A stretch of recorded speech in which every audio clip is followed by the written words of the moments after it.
Namaste, my friends. Welcome, this is Archangel. Grab a cup of joe and settle in. This is gonna be a little bit longer.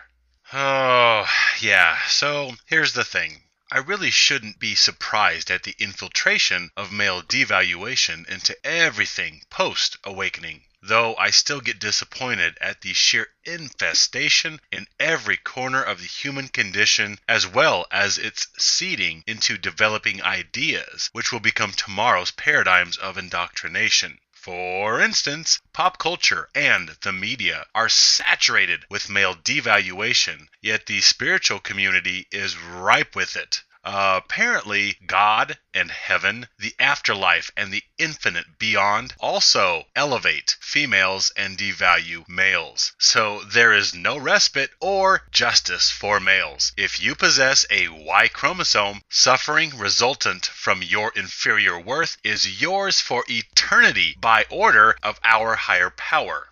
You see, when a male awakens, he looks at his environment in a whole new way and sees male devaluation and disposal everywhere. He examines every philosophy or theology or societal meme in order to gauge the magnitude of this injustice. I have been wading through all various societal paradigms and contemplating the strongholds and weaknesses of gynocentrism for some time now, and I have formed rudimentary hypotheses, as most males do, hypotheses which are subject to change as new data becomes available.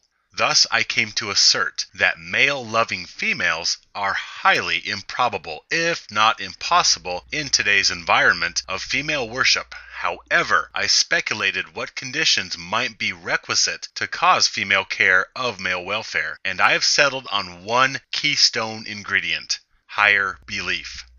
I find it plausible that if females rose above their instincts to live and interact from a higher moral platform, that this may be the way for females to form and turn themselves into unicorns. They would have to have such strong and ethical beliefs that no matter how hot they were or how much they were catered to and pampered by brainwashed males chasing validation through them, no matter how much she desired to use males for protection and provision, no matter what was laid at her feet, she would focus on group welfare rather than personal advancement and enrichment. Since my red pill awakening, seeing the plight and looking for solutions as most males do, thus it is a rough hypothesis of mine that if people can truly live and treat others from a place of belief greater than themselves, if they can truly live for something more than survival and procreation, that therein lies the best chance of humanity showing the male collective some semblance of caring. The realm of fervent belief in a higher power, which compels people to care for others, this is where I surmise that humans can exhibit some form of care for males. Yet, alas, it would seem that even in this realm, it is not a genuine caring. For example, rather than a female being considerate of males because she truly desires to, instead, she is considerate of males because it will affect her personally or eternally. If she mistreats males, she will either build up negative karma or be punished somehow. She would be treating others based upon the possible negative repercussions that she might suffer. So religious females show care for males because they are thinking of themselves, of their own personal eternal welfare. Still, throughout my mental gymnastics since getting my head around male devaluation, it seems that finding others that have deeply held beliefs of caring towards all beings, this might be the closest males will come to humanity that will willingly display some modicum of care for guys without using such displays of affection as barter or manipulation. Well, alrighty then. We simply find a woman with higher beliefs, right? Great! There are plenty of religious chicks out there. Whoa, not so fast. I am finding my hypothesis sounds good in theory, but does not effectively translate to 21st century Earth. Surely you can see for yourself that our societies, our corporations, our governments are broken institutions, merely money-making enterprises, and we have too much wealth and technology and shiny things flaunted in our faces everywhere, tempting us, causing us to feel like we need bigger, better, more. The fallout of this environment of wealth and technology is that we live in a constant state of lack, a constant state of discontentment, because we do not have a bigger house, a newer car, the latest smartphone or tablet, or this brand new, fantabulous, super amazing, shiny new gadget. Even if a few people out there really want to be caring, we are made to compete and backbite our fellow human as dog eats dog in this frenzied world where everybody competes for their piece of the pie. One crucial contributory root to all of humanity's state of brokenness is scarcity programming. As long as we live with the mindset of scarcity, that there is not enough to go around, then we will constantly war with one another and backstab in order to acquire things that we think are in short supply, whether it be money, material assets, beauty, energy, etc. Because if we truly believed that there was enough for all, then we wouldn't envy or trespass against others for what they have. We would simply go out and get our own. This may have been one of the goals of communism, to spread resource equally to all, rather than pooling it up for the elite while the masses went malnourished. However, we know that communism is simply another corrupted idea, in much the same way that anti-feminism is simply another version of male devaluation and utility usurpation. So, we humans start off with this scarcity mindset and this paradigm of dog eat dog. We start off with all this ugliness already on our plate. Then, first off, we need to understand a hot female is a hot female. There is nearly no way around it. She will have some degree of self-interested narcissism, no matter what she believes in. You see, attractive females cannot help this. By everyone acting the fool over her appearance and drooling males vying for her attention, she quickly discovers that she can have the world at her feet if she simply practices her flirtatious smiles and her sassy walking. Thus, if a female displays what appears to be caring, there is an agenda, much like these attractive anti-feminists that talk against male abuse and tell males what they want to hear. Yeah, they don't care so much about male welfare. They are after attention, praise, and utility by using a different angle. Same game, different tactics. The second thing we need to understand is that religion is not a haven of unicorns. You will observe the divorce statistics of the organized religions to be in step with the rest of the world. In some cases, religious folks lead divorce numbers. Moreover, if you truly knew the amount of religious folks who are married under the sacred union of God, yet are miserable, if you could see how many are genuinely unhappy, well, I surmise the numbers are upwards of 3/4 of the religious married population are discontented. In most cases, it's the female, because she feels trapped to this single guy, and her hypergamy is screaming to be let out of its cage. And the fact that females initiate upwards of 70 to 80% of divorces, this strongly backs my assertion. However, in many cases, it's the male who suffers. The male who is bleeding himself dry to support a family, and now gets to come home to a bride that has become a nagging, sour, passive-aggressive hag who has put on 50 pounds and stopped wanting sex, about 3 weeks after the honeymoon. And 3. No matter how strong a female's beliefs are, it is nearly impossible for females not to submit to entitlement or to use female entitlement more often than not. You don't see religious females with strong morals decrying chivalry or demanding to be included in selective service or demanding equal sentences for female criminals. Okay, well, apparently these females with their higher beliefs, they will usually love their fellow man, except when they take a break to enjoy the entitlements of being a woman like having the protection of male church members should the roof catch on fire, or if somebody needs to go outside and see what that scary noise was. So females can have their higher beliefs so long as they are pampered and coddled and treated with chivalry from males. So finding unicorns in religion? Don't bank on it. However, the opposite holds no hope either. Now, I don't adhere to atheism. There seems to be a compelling case that there is something more than we can observe with our five senses. Now, I have come to the realization that organized religion is a control mechanism that compels through fear. And it is a facet of traditionalism, which appears to be male-dominated, but really is a paradigm of a few alpha males devaluing and using the rest of the male population as drones to build and maintain society, or as pawns to war for causes that these pawns do not even believe in, nor personally represent. So traditionalism, despite its males in control visibility or its worship of male deities, it is zealously male abusive because it infantilizes females, and thus males have to labor, toil, and die for the entire world, especially for the females that they infantilize. Meanwhile, under this paradigm, the alphas that are in so-called control, they placate and are manipulated by females. They worship females and use motherhood and images of the divine feminine to rule and sway crowds, and females to support them. So under this paradigm, all is done for females and female welfare, and everything is supported upon the backs of the male pawns, the male laborers, who are abused by all. Traditionalism is very male abusive because you see, whether males placate or females manipulate, we still arrive at gynocentrism, even in such a paradigm as religion.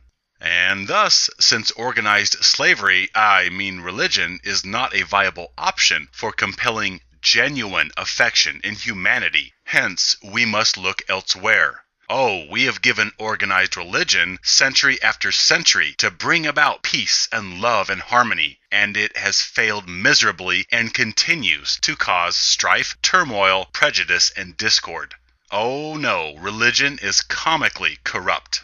So, some years ago, I dived into various New Age theologies and hypotheses. I have seen a lot of things that I like in this New Age or spiritual community, and many of the philosophies are nice and cuddly, yet I know that they do not have the answer either to what is beyond. They are fallible and tainted by human prejudices, just like every other vein of human thinking. And this is readily observable by the fact that they preach the same tired exaltation of the divine feminine, the same old tired dogma of female elevation and exaltation, and we all know what happens with female elevation. It necessarily compels male devaluation. No way around this. Think of a scale. You have two balanced equal sides. When you elevate one side, the other begins lowering. Female elevation forces male devaluation, male lowering.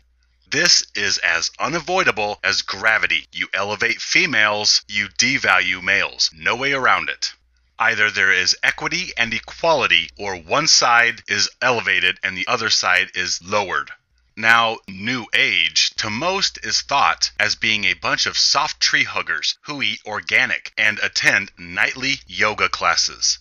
I would say that New Age is more a belief of unity. We are all connected in the cosmic sense, whereas traditional organized religion is predicated upon the paradigm of separation. We are separate from each other. We are separate from God. Thus, we are justified in warring with one another because of this separation, in order to prove our worth and thus be allowed to return to God's presence. Traditional religion is very structured. It's hierarchical, very much like the military.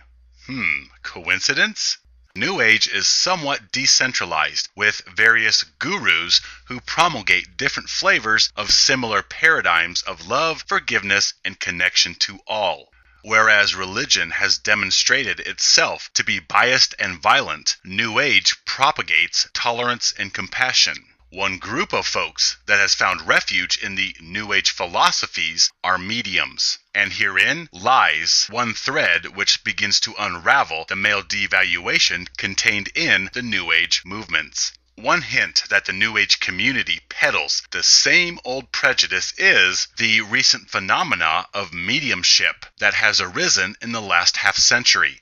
Mediums, who are more commonly referred to as psychics, or people with intuition and knowledge from beyond mortality.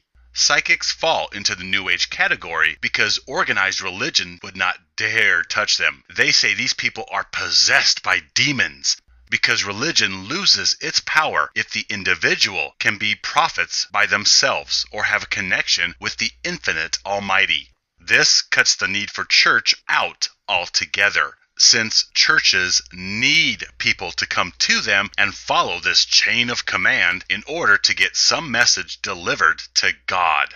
Mediumship has really taken off in the last few decades to the point where it has gone from carnival sideshow palm readings to legitimate acceptance by most of the population, used in government, military, even law enforcement. More and more people are giving credence to mediums. Now, I truly believe there are some gifted individuals that indeed have a connection to the infinite, yet I find most to be, well, let's say non-genuine. This reveals the male devaluation of New Age, as well as the rest of the world, because they say they are channeling entities from other realms. However, these entities coming through play on the female feminist victim narrative. Oh, the divine feminine has been suppressed. Females are still oppressed on your world, on your planet, in your time. Females continue to be abused in your country. And with such statements, this leaves males as the abusers, the oppressors. We are entering the age of the divine feminine. The divine feminine will save humanity, blah, blah, blah. Really?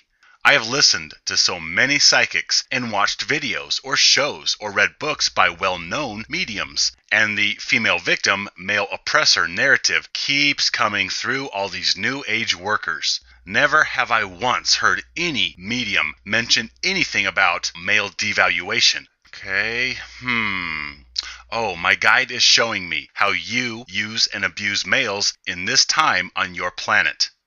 Yeah, I have never heard a thing about male devaluation. Ho ho, but I still hear plenty about male privilege and female victimization and the glory of the divine feminine. Oh, we are entering this divine age of femininity. The divine female is expressing the divine feminine will save us all. The divine feminine, Gaia, la la la, yada yada yada.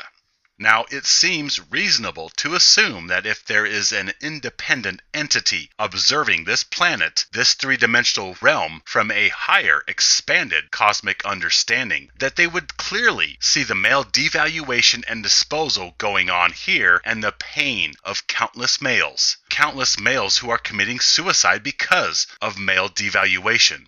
I mean, come on. These higher, enlightened entities would be able to readily observe the very same male devaluation that is clearly evident, even to us ignorant, poop-throwing monkeys stuck on this trash heap.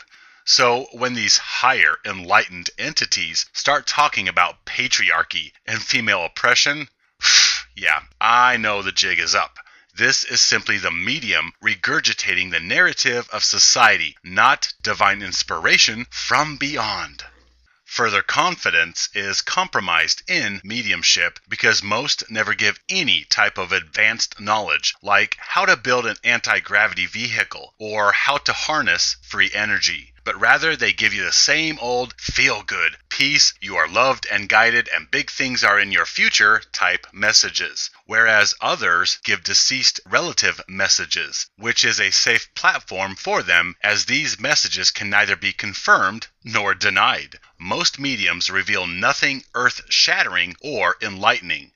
Again, not all are cons. I believe there are some truly gifted individuals out there. Now, some people in the New Age movement will try and make concessions and say that, yes, there is a divine masculine as well as a divine feminine, and that we have both existing within us all. However, I seem to keep hearing how the masculine in males is out of whack and wreaking havoc, and thus we all need to develop the feminine within us because even males are victims of this evil runaway patriarchy. Everybody does their best to devalue males in today's world. Even these spiritual folks will try to say that we are all victims of the masculine, and so we need to invoke the feminine because, well, this is going to save us all and turn this world into a utopia. The feminine will turn everything back to the Garden of Eden, even though according to one story, it was the feminine that got us all cast out of the garden. Okay. So again, the takeaway message from all this is feminine is good, masculine is evil. This is the same message we get from the rest of this corrupted, male-devaluing world. So what's the difference? What new golden horizons does spirituality offer? I am not seeing paradigms of fields of green grass and willow trees blowing with winds of equality and equity. I'm hearing the same old male devaluation.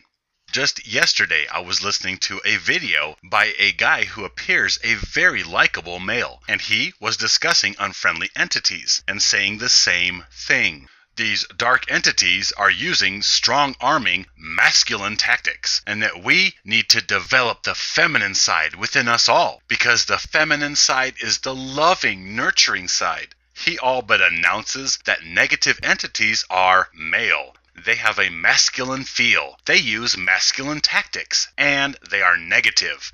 He further states that these negative, evil masculine beings use males to abuse females. Yeah, again, the female victimization narrative. Males are oppressive, and females are maliciously abused. I have been let down time and again by somebody who was talking a good talk as far as spirituality. Then they drop the ball with some male devaluing, feminine, good, male oppressive comment. At which point I know that they are at least part charlatan, for they are mixing personal prejudice and indoctrination with their greater universal paradigm. They are using messages to further peddle discord and prejudice against males and the male collective, not peace or loving or tidings of good joy from beyond. Another guy who I have frequently listened to, which I quite enjoy, would refer to calling things she, such as Mother Earth, when referencing loving, nurturing things, and he reverted to calling things he when referencing evil agendas or nefarious beings. Now, I do not discount everything these feminine-worshipping mediums have to say, just as I do not ignore everything a male-devaluing world tells me. I simply realize that they speak from their own personal beliefs, not from divine inspiration from a higher neutral place above the petty trivialities of this dimension. In fact, you will most likely find the New Age spiritual community to be very feminine in behavior, with the male teachers or mediums acting almost gay even though they may be straight. I have seen so much simping in the New Age community, so much prostration before females, so much placation of females, so much female ass-kissing that it nauseates me.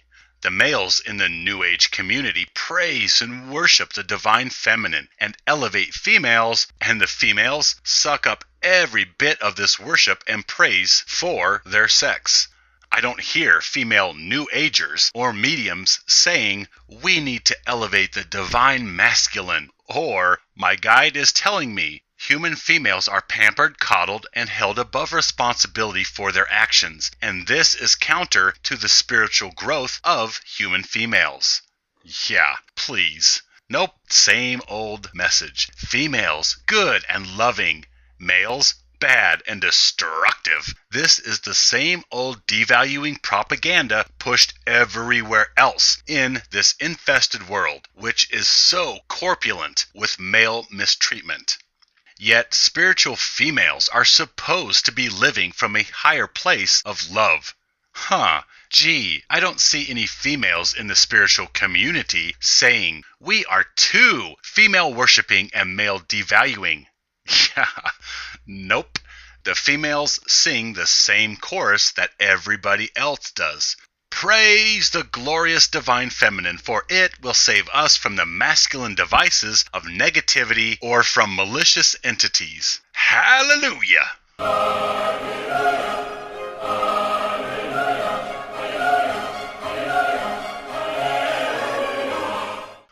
I mean, really think about it. Think about how we address femininity and masculinity. Anytime we address evil of any kind, we label it he, don't we? That right there proves my point. We label all things bad as male. The bad guy is a universal term to mean the villain, the antagonist. Why is it that you don't hear the term bad gal to describe the villain in movies or in everyday reality? Because females are good and males are bad. Duh.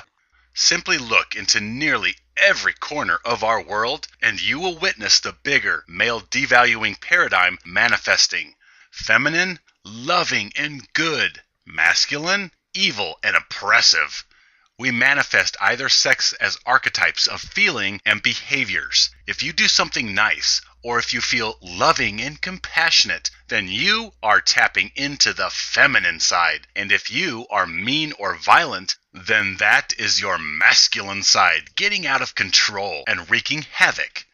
The problem with these good-bad archetypes, where we demonize masculinity and elevate femininity, is that this carries over into sex and the genitalia of humans. Who do we associate as masculine and who do we see as feminine? Yeah, that's a tough one. So we carry over this worship of the feminine onto humans equipped with vaginas and uteruses. And we translate this demonization of the masculine onto humans with testicles and a penis. It's the same old male devaluation manifesting again in this enlightened arena of happiness, peace, and equality. The divine masculine is loathed in human males, and the divine feminine is worshipped in human females. Come on, how can people not see this? So we carry over this worship of feminine onto human females and this demonization of masculine onto human males. But hey, wait, hold up. Don't we all have feminine within us? So why aren't we all worshipped? Silly wabbit. No, we shame the masculine side of males into protecting and coddling the feminine side of females. And as far as everybody is concerned, the feminine side of males still needs to die protecting the masculine side of females. Yeah, how does that pretzel treat you? The masculine side of females is still died over and protected by the feminine side of males. I don't see females being demonized for their evil masculine side, and I don't see females using their masculine side to bring about discoveries and invention. I don't see any side of females rejecting the pampering, coddling, and protection that society gives them because their physical body includes a uterus. Well, come on now. Both sexes have both aspects within them. So why doesn't the masculine side of females cater to the feminine side of males? So males would be praised, elevated, and worshipped by females. Yeah, nope. Instead, we have humans with feminine sides and penises mocking themselves and saying how much better their human partner with her masculine side and vagina is compared to him, and that she is an angel for putting up with him. We have gurus with testicles who flatter females with praise and elevation. Meanwhile, we do not have mediums with ovaries decrying female worship or pointing out male devaluation. I do not observe the females of the spiritual community making female jokes and praising the males in their life for putting up with her. Oh, no. Just as with the rest of society, exaltation and worship is funneled towards females, while of course scorn and contempt is dumped onto males. Nothing new in this place, where they are supposed to be receiving inspiration from a greater source that is neither male nor female and is greater than all. Uh, yeah. All I see is that males are still burdened with being evil and oppressive because of their anatomy, and females still advertise themselves as victims of this masculinity, even as their worship and exaltation reaches unprecedented levels around the world. Ugh, it is all such a crock. It doesn't matter if you are spiritual, religious, atheist, or an agnostic chipmunk with socialist tendencies. Everything still comes down to male devaluation. Males are still squeezed for utility, then discarded. Males are still hacked up at birth, still brutalized in divorces, still killing themselves in record numbers, still shamed into elevating vagina-equipped humans to a pedestal of worship above themselves. Even though all humans have both archetypes within us, and higher spirits outside this heavy dimension should see the abuse we hurl on penis possessors, and thus they would speak of this in their messages to the host mediums. They would speak of male equity. They would tell us to stop cutting skin off of helpless boys because it is barbaric and it causes so much suffering. We would hear messages about male usury and female stagnation, that females are being held back from spiritual growth because they are held to lesser standards for their actions. In some cases, females can offend and get away without any repercussion. You see, if it was genuine, we would hear these divine, enlightened entities speak of these things rather than the same old dog and pony show, the same old tired feminist narrative of males as sharks and females as butterflies. I have spent countless hours over years upon years tearing down the box, delving into different theories, beliefs, hypotheses, and conjecture, looking to expand my thoughts. And though I have come across so many compelling ideas, I see one common thread running through all. Male devaluation and female elevation. The male oppressive, female victim narrative seems to appear in everything, again and again, time after time. Now, yes, contrary abuses can be occurring at the same time. Males can be abused in certain areas, and females can be abused in certain other areas. Racism can occur to different races simultaneously. All things can happen at once. A grander, omnipotent source would not see the male abuse going on and fail to mention it. Male devaluation and disposal would not simply just slip the mind of some advanced guide or angel. It's not like they would spend the entire channeling session pushing pro-female rhetoric, and as soon as the session is over or the connection is severed and the cosmic phone has been hung up, suddenly the enlightened spirit says, "Oh, darn it, I forgot to mention the male devaluation going on down there. Shoot. Oh well, maybe I'll remember next time." Yeah, really? Okay, wait. Well, what about the male suffering, or the male suicide, or circumcision? What about animal abuse, for that matter? Yeah, whoops, enlightened entities forgot to mention these things. Oh, but they totally remembered to speak about female fragility and oppression. They sure remembered to mention the divine feminine in every other sentence. Such a joke. Obviously, religion is no better. It is just as male abusive. Neither side offers a better picture on this planet. God is not male, and he does not appoint a handful of alpha males to reign over and use regular males as tools for labor or war. Yet God is not female either. Human females are not better, and femininity is not some divine protagonist that will defend us from the evil masculine antagonist if we all simply develop our feminine side. So, where are we? Yes, you may find lots of comfort and thought-provoking stimuli in the modern spiritual community. What you won't find is respite from male devaluation. Gynocentrism has infiltrated everything in this world. Nothing is spared. Now, some may be thinking, whew, thank goodness I am a rational thinking atheist or a proponent of materialist science, where if a thing does not make itself known to my five senses, it does not exist.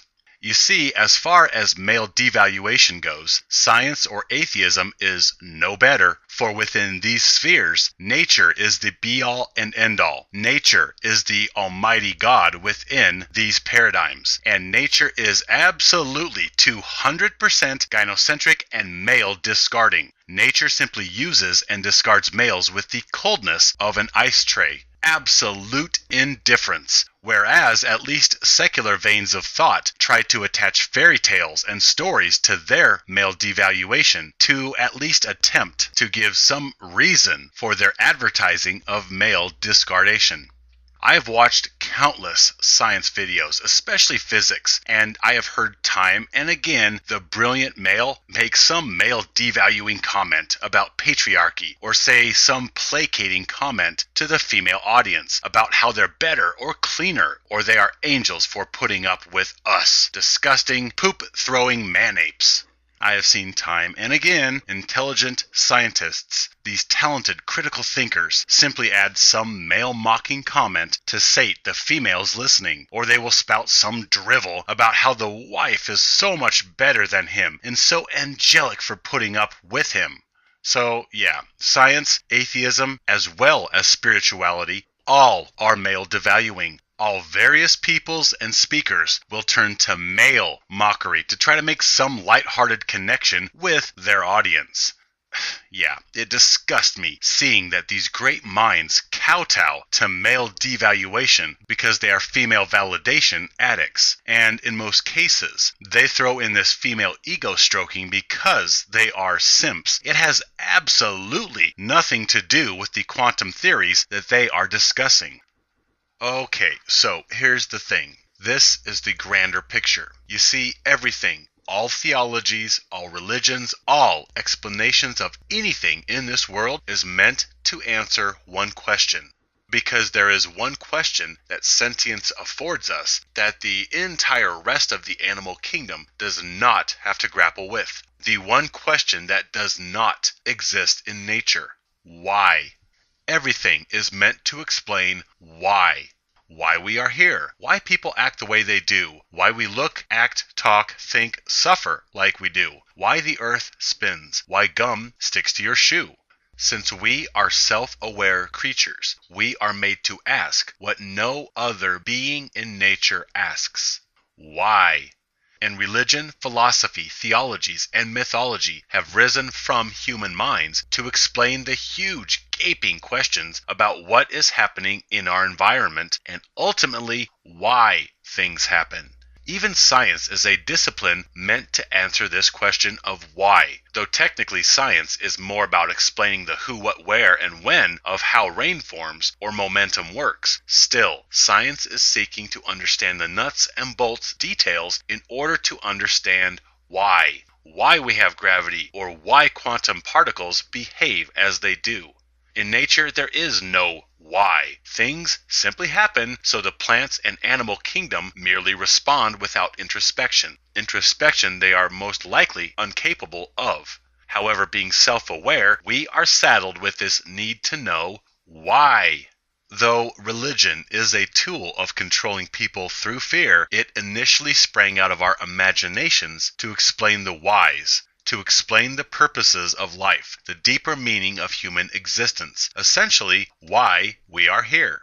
Still, because we have always been gynocentric, thus our theologies reflect that gynocentrism. And we, in our overwhelming human arrogance, project our likeness into the cosmos and assume that the humanoid form is the highest level of life form, and thus we project our bipedal image to the heavens. This includes our genitalia. We assume that there must be a bunch of penises and vaginas running around in the cosmos and the heavens. So God must be one or the other. Yet projecting sex onto the infinite beyond and then worshiping one or the other, this is ignorantly presumptuous and wholly unfounded. This is human ego. Because we experience polarity of male and female here does not mean the universe is subjected to the same polarity. We are so ignorant and arrogant. We have no clue what is out there. Perhaps if brilliant minds had devoted themselves to space travel rather than chain themselves to feminine validation and female-assisted ejaculations throughout the years, maybe we might be up there right now exploring. Anyhow, we have religion which boasts heavenly authors and origins, meaning religious dogma comes from God. Yet you can debunk this and know that any and all philosophy came from human minds by merely observing the male devaluation within it. Devaluation which some neutral all-loving God would not proselytize. Male devaluation that perhaps only exists here on this planet of polarity and may not exist elsewhere in this infinite cosmic sea which surrounds us. Our worship of either sex swings back and forth throughout history. We can be found to be worshiping beings with penises or vaginas throughout all of recorded human history. We propose God as one sex or the other. When we project one sex's genitalia onto angelic beings and divine personas, or even sexually neutral cosmic bodies, such as the Earth itself, we are thus projecting human conditions onto the neutral infinite. And this means that these are human hypotheses, human guesses on what might be out there. These are imaginings from limited minds with no concrete data, meaning that they are not confirmations from the other side. Otherwise, these answers may take on forms that humans cannot comprehend within the material brain.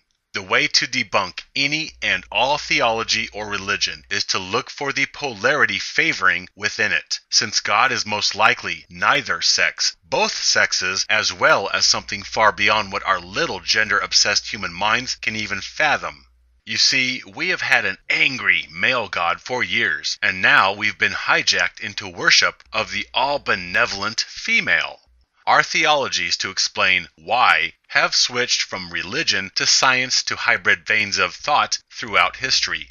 Religion has had its day, and the human collective is becoming restless and looking elsewhere in science or spirituality for different perspectives now. Oh, we have given religion of all stripes many years to bring about the peace and righteousness each one claims to represent, and each has failed miserably.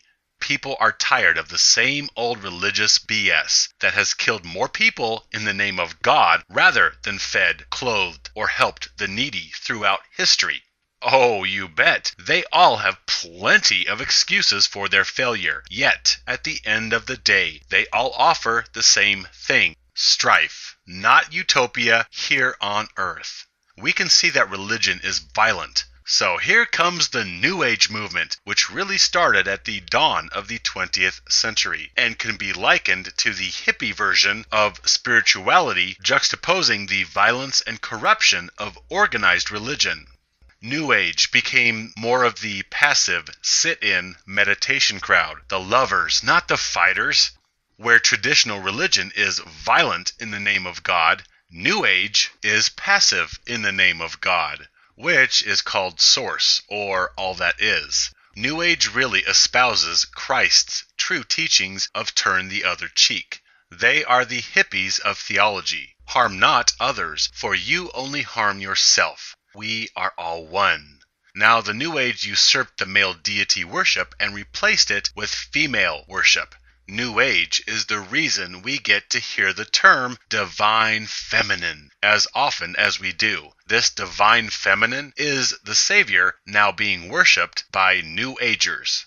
Okay, so folks who were fed up with the limiting church canon attempted to rectify the abuse of religions throughout history, and they observed a few alphas in authority positions, propagating monotheistic worship of a male deity, as well as the rampant violence encouraged by this god. So these fed up folks figure it is males and masculinity that is the root of evil and corruption. So the response was the divine feminine, and that salvation was attained through females and passivity. But guess what? We have found that the feminine has not produced a better world. In fact, females behaving without restraint, aka feminism, is more crazy, angry, and potentially violent than any male paradigm throughout history. Oopsie, sorry, it appears that the divine feminine is not producing what was promised. So now we have a new paradigm emerging, which is a melding of science and spirituality, largely spurred on by informational exchange via the internet, or what many coin as conspiracy theory, which have taken off within the last 2 decades. And now a natural neutral point is forming, which includes all, science and esotericism, creationism and evolution, male and female. We are seeking to form a paradigm which includes all. Just as physicists search for the theory of everything, so too does spirituality. Moreover, the really expansive minds seek to invoke a theory of everything which includes science and spirit, thanks in large part to the internet and the exchange of information and the release of information which most will call conspiracy theories, which detail nefarious agendas going on against humanity. Now we have a reason to unite humanity under a grander purpose, since we have a common and greater foe to battle. And now we have more important things to do than warring amongst ourselves with petty trivialities such as sex or race. This truth movement retains the good versus the evil struggle of religion, while it also holds onto the unity and the we are all one of New Age, and it wholly embraces science. The truth movement is a hybrid of all theologies that we know. It is a movement to unify and fight off a greater nemesis which has been the theme of many movies and even of politician speeches, that speculate human goodwill by uniting as a species to fight off a greater foe.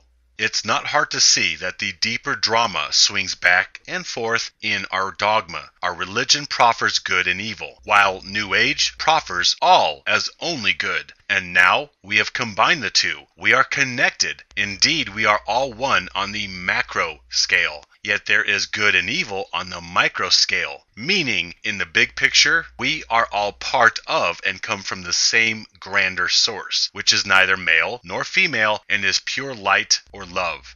Yet here, in this localized part of this universe, in this little isolated corner of the cosmos, some of those light beings cut themselves off from source, pretended to be separate from it, and thus began nefarious agendas against us here on Earth. And so evil does exist on this plane, whereas it may very well be unknown in other areas of the cosmos. You see, all is energy or light. All is good, yet some light has twisted itself, and this is where we get polarity. Light and dark, male and female. And this is how evil came to exist, even though all hail love and light from the same source. And this light that has twisted itself into darkness, this is the fallen angel. And you can see the same old fallen angel story in every reinvention of the good versus evil story told throughout cultures and theologies since time began. All were once exalted, then a twisting and a mutation occurs, and now we have bad and good, whether in the stories of religion or the explanation of the new truthers. You can even adapt this fallen angel lore into scientific thought, where we all come from neutral substances. Then humans came along with their sentience and ego and inevitable greed, and they twist everything and create evil where only non-moral replicating cells existed before. Meaning that nature, the planet, was going along just fine, and then humans came along and brought about negativity and destruction. They were the fallen angels of nature. Now, this emerging truth paradigm attempting to explain the human question of why, I find very much about this hybrid theology quite agreeable. It seeks to unify. It seeks inclusion of everything. All science, all theologies, all people, all. It seeks to unify, whereas the other two veins cause divisions. Unless you convert to their particular flavor of dogma, then you are a member of the club, as long as you continue to pay your dues. I like the coming together of all, since a successful hypothesis to the human question of Y must necessarily include all events, all mysteries, all beings, and the newer truth paradigm marked by conspiracy theories, where quantum science begins to speak the language of spirituality. I find this coming together to be closer to unification than anything hitherto created to explain this maddening thorn in the side of sentience. Why? However, I find all paradigms, all hypotheses to be still merely projections from a gynocentric human mind, because we can readily observe female elevation and male devaluation in all. First, we have traditional religion. We pretend that a male god who encourages violence is mean, throws temper tantrums, and plays favorites.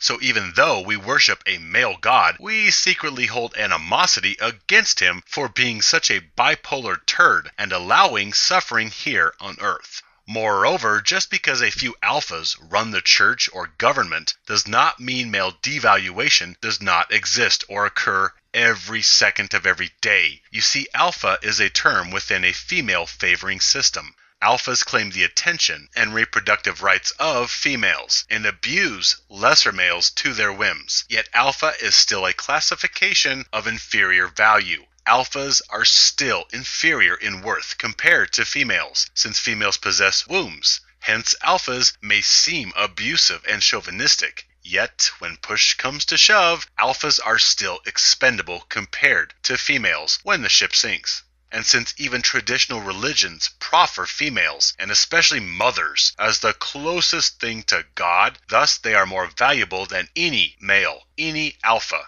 And guess what? Males really do not benefit at all from worshiping a male deity. They are still used for labor and protection. They are still genitally mutilated under these male-worshipping paradigms. So traditional religion fails males.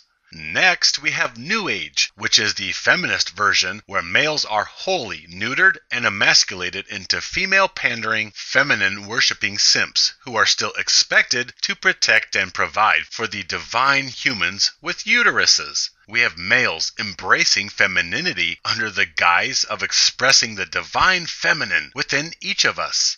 Yet, at the end of the day, males are still expected to do all the heavy lifting, and this New Age paradigm does nothing to address male devaluation. Males are still squeezed for utility. Society still thrives only because of male protection, provision, and toil. Nothing is any better for males under this feminist paradigm, which is supposed to oppose and remedy the male oppression of organized religion. In fact, I find that male suicide statistics really have taken off as New Age became more and more mainstream, starting in the late 60s, coincidentally right alongside feminism.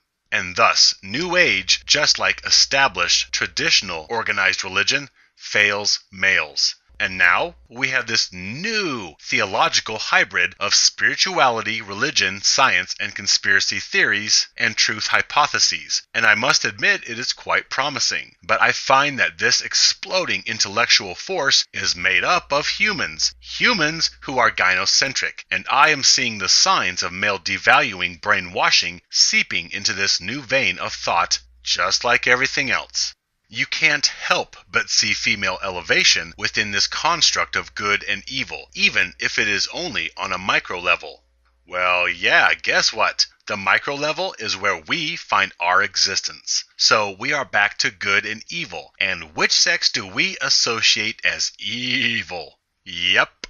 And you can see this in people proffering the moniker he when referencing evil or describing malicious entities who use strong arming tactics such as violence and negativity, all of which have a decidedly masculine feel to them. Then I hear a lot of hypotheses that grounding ourselves to earth and trusting nature is the way to connect with our true source. And of course, what gender do we associate with both of these? Yepper, females, because it's Mother Earth and Mother Nature. Furthermore, within this truth movement, I'm hearing a lot of, we need to get out of our heads and connect with our hearts. Yeah, well, which sex do we associate as cerebral thinkers, and which sex do we associate as heart feelers? So again, we are back to salvation through mothers, females, the feminine.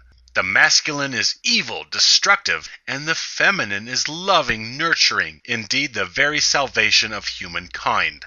At least with some mythologies throughout time, such as the ancient Greeks, the male and female gods were shown to be petty, jealous, and equally flawed.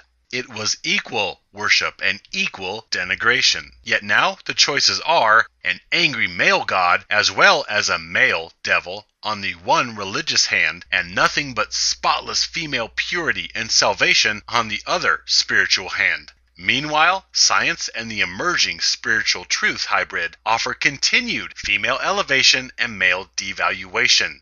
Nothing has changed. Thus far, the new truth paradigm also fails males. Now, I am not suggesting that any or all of these various thought pools have no uplifting tidbits here and there, nor that you should disregard them. Maybe they are all true, and maybe they are all bull. And materialism or atheism and science, these have nothing better to offer. Science or nature is just as male abusive as everything else, since science simply deems males as disposable in a very indifferent, non-feeling, sterile fashion. When species continuation is the paradigm, males are simply expendable, and that's how it is. This is all the solace that males get from the scientific veins regarding explanation of the human question of why. Science and atheism also fail males. Well, golly gee, it seems all veins of human thought regarding sex, all contemplations regarding human behaviors, all hypotheses invoked to try explaining human interpersonal relations, all attempts thus far to explain why, all fail male worth. Wow, okay, so I have waxed long in the tooth here. So what is the takeaway from all this? Well, male devaluation is inescapable. Gynocentrism is absolute. There is no escape from this male abuse. There is no fixing it. It simply gets packaged over and over in new wrapping paper. This is the game, and there is no fixing the game. We have only to turn our backs on the game. Indeed, I have tried to give various thought avenues the benefit of the doubt. And though male liberation warriors speak in generalities, we know that there are exceptions to everything. And thus I speculated that there might be promise in the spiritual community, or especially the new truth movement, which is a paradigm of spirit and science merging, where quantum physics and spirituality are coming to common ground and saying the same thing, that yes, there is something greater than what we can observe through the five senses. There is something more out there. Yet, I find male devaluation infesting all. There appears to be no forthcoming equity for males. The explanations of why are corrupted with male devaluation, and they do not lend themselves to being fixed. Hence, we can only walk away and educate other males to reality and allow them to make up their own minds. There is no respite for battered male worth in any thought form, not religion, not spirituality, not science. Male worth is doomed no matter how you slice any and all explanations of the human quandary of why. Rejecting devaluation is the only moral, ethical, and responsible response to this injustice. And coincidentally, that is exactly what we are doing here. We are the new paradigm. So, my brothers, my friends, treat all others as you would like to be treated. Yet, do not put up with injustice. Stand with me, live free.